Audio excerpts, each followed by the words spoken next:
Hi friends, welcome to Zeenath'sworld. இன்னைக்கு நம்ம ஒரு ஈஸியான சிம்பிளான பன்னீர் கிரேவி தான் பண்ண போறோம். நான் ஒரு 200 கிராம் பன்னீரை இந்த மாதிரி ஸ்கொயர் ஷேப்ல கட் பண்ணி வச்சுக்கிறேன். கொஞ்சம் பன்னீரை நம்ம துருவி வச்சுக்கலாம். அப்பதான் கிரேவி நல்லா திக்கா வரும். இப்போ நான் மிக்ஸி ஜார்ல ஒரு 3 தக்காளியும் 3 பெரிய பூண்டையும் போட்டு சேர்த்து அரைச்சு நல்லா பேஸ்ட் ஆக்கி வச்சிருவோம்.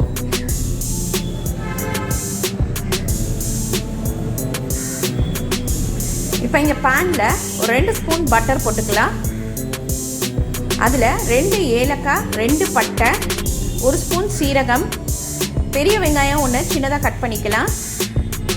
உப்பு தேவையான அளவு போட்டுக்கலாம். அது கூடவே அரைச்சி வச்ச இந்த பேஸ்ட்டையும் இதில் போட்டுருவோம்.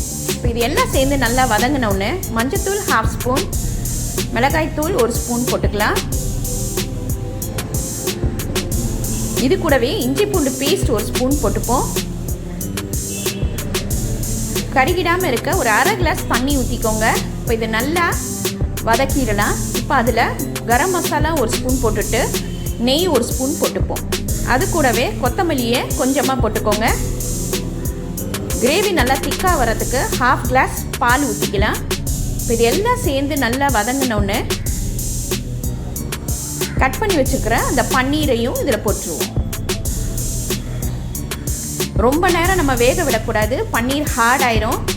ஒரு 5 மினிட்ஸ் வேக விட்டால் போதும். நம்மளோட சூப்பரான பன்னீர் கிரேவி ரெடி ஆயிடுச்சு. சப்பாத்தி இடியாப்பத்துக்கெல்லாம் இது ரொம்ப டேஸ்ட்டாக இருக்கும்.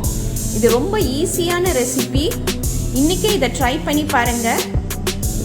லைக் பண்ணுங்கள், ஷேர் பண்ணுங்கள், ப்ளீஸ் சப்ஸ்கிரைப் பண்ணுங்கள். உங்கள் கமெண்ட் எனக்கு அனுப்புங்க. தேங்க்யூ.